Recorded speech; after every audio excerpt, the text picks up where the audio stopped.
Ma, ini pintu nih terbuka untuk siapa saja? Untuk Romo saja. Untuk semua orang? Dan orang yang tertentu. Orang tertentu, oke. Semua orang tapi yang baik ya? Yang baik. Semua orang, oke. Selamat pagi Oma. Pagi. Bagaimana menurut Oma di hari ini Yesus suruh kita untuk mengasihi musuh dan berdoa bagi mereka yang menganiaya kamu? Menurut Oma bagaimana? Menurut saya bagus. Baik. Iya. Jadi, tapi biasanya kalau kita punya musuh itu kesal tuh. Ya, kalau ada musuh ya terserah musuh. Mau musuh kita atau bagaimana, terserah.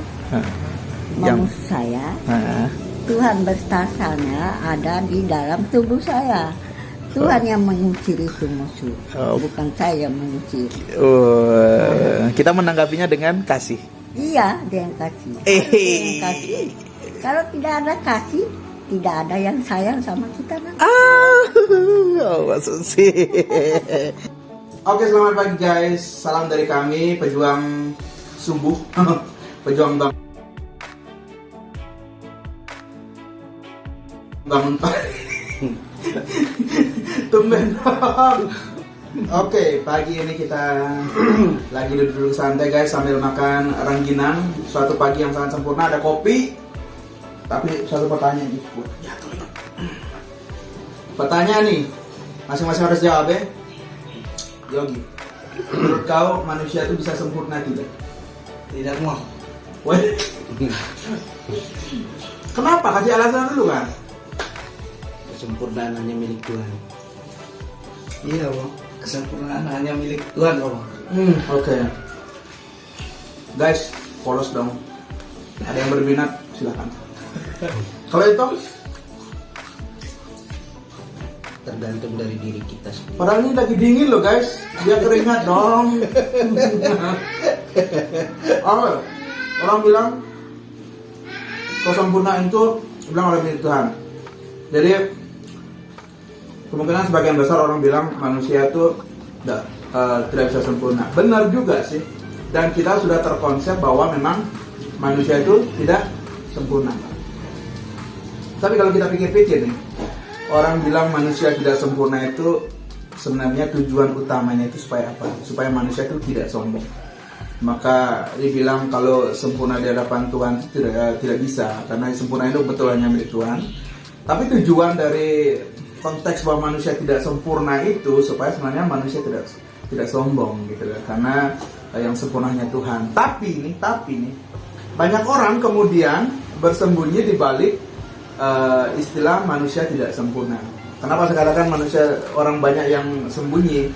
Karena dengan alasan itu orang kemudian punya alasan untuk tidak melakukan sesuatu. So, kalau dia melakukan kesalahan, kekurangan banyak gitu. Padahal pada dasarnya memang dia malas, tapi alasannya apa? Manusia kan tidak sempurna. Gitu guys. Jadi sebenarnya manusia itu memang tidak sempurna, tetapi alasan itu seringkali disalahgunakan. Oke? Oke. Mantap. Ayo. Oke guys, tadi sudah dibilang bahwa manusia itu tidak mungkin sempurna karena kesempurnaan hanya milik Allah. Tapi sabda Tuhan hari ini bilang begini, karena itu haruslah kamu sempurna sebagaimana Bapamu yang di surga sempurna adanya. Wah, ini kayaknya suatu perintah yang mustahil ya. Mustahil karena sekali lagi bahwa kesempurnaan itu hanya milik Tuhan. Tapi kenapa kemudian ada sabda seperti ini? Kalau hal itu mustahil, kenapa mesti ada sabda seperti ini? Yang mungkin secara sederhana kita bilang di hadapan Tuhan tidak ada yang mustahil gitu dong. Ya, bukan ngaco, benar. Tidak kelihatan sih. Tapi begini, jadi kalau kita mencari terjemahan atau tafsiran dari sabda Tuhan ini, kemudian ada satu di bagian TSI, terjemahan sederhana Indonesia, itu sebenarnya artinya yang mungkin lebih ramah bagi kita. Manusia yang tidak sempurna ini adalah hendaklah kamu mengasihi seperti Bapamu mengasihi, seperti Allah mengasihi. Jadi sempurna yang dimaksud itu adalah agar kita belajar untuk mengasihi seperti Allah mengasihi. Nah, kalau kita lihat secara keseluruhan atau kalau kita baca secara keseluruhan, baca Injil pada hari ini, kita menemukan bahwa Allah mengasihi semuanya tanpa batas. Allah itu menerbitkan matahari itu baik bagi orang yang Allah menerbitkan matahari bagi orang yang jahat, juga bagi orang yang baik, dan juga menurunkan hujan bagi orang yang benar maupun orang yang tidak benar. Dan lebih dari itu, Yesus mengajarkan kita agar kita tidak sekedar mengasihi sesama, tetapi belajar mengasihi musuh dan juga berdoa bagi orang yang menganiaya kamu. Nah, kalau bagi orang yang cepat putus asa atau bersembunyi di balik bahwa manusia itu tidak sempurna, maka berhadapan dengan sabda ini, tentu ia akan mengatakan, ini bukan suatu perintah yang bisa kita lakukan.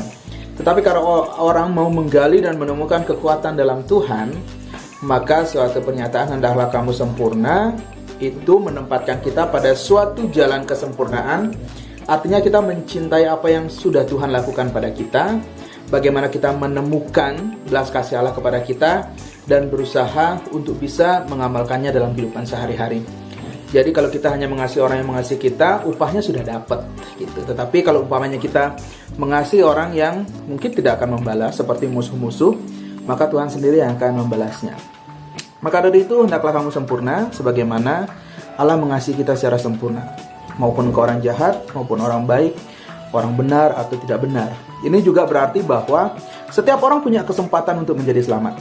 Setiap orang fasik sekalipun punya kesempatan untuk menjadi selamat. Tapi jangan lupa, dengan demikian orang benar sekalipun pada saat ini punya kemungkinan untuk jatuh dalam dosa dan menjadi binasa. Maka keselamatan itu adalah suatu keputusan untuk melakukan tindakan, bukan suatu keputusan final sejak awal. Ingat, keselamatan itu ditentukan oleh tindakan Anda. Kalau Anda mau mengambilnya, Anda mau bertobat, maka Anda selamat. Tetapi kalau Anda menyia-nyiakan rahmat Allah, maka Anda tidak akan menjadi selamat. Oke, selamat akhir pekan. Tuhan Yesus memberkati. Amin. Tapi bagaimana cerita ketemu dengan almarhum Opa? Ketemu hanya 1 bulan. Betul kan, bukan sabar. 1 bulan langsung nikah. Belum juga. Dia menunjukkan kepada saya bahwa dia cinta sama saya. Oke. Saya juga cinta sama kamu. Oke. Terus dia ada mimpi katanya dia. Ada ballpoint kedua dikasih sama Tuhan Yesus. Katanya si dia yang meninggal ini. Kasih saya 1 ballpoint, untuk dia 1 memang untuk kamu, yang 1 itu untuk orang yang kamu pengaruh. Dan juga orang yang kamu cintai. Iya. Asik, sarai. Wih, berarti kalau saya boleh berkenan kasih 2 ballpoint nih. Iya. 2 ballpoint itu artinya Dikasih sama hendaklah kamu berdua menulis kisah cintamu sendiri. Ih, asik. Cinta kita dulu, zaman dulu. Kalau sudah ada suratnya dikasih, tidak berani kita ketemu muka. Oh, lain dengan zaman sekarang. Tapi kalau terima surat berbunga-bunga hati ya. Betul. Iya sih, itu kan namanya cinta. Asik.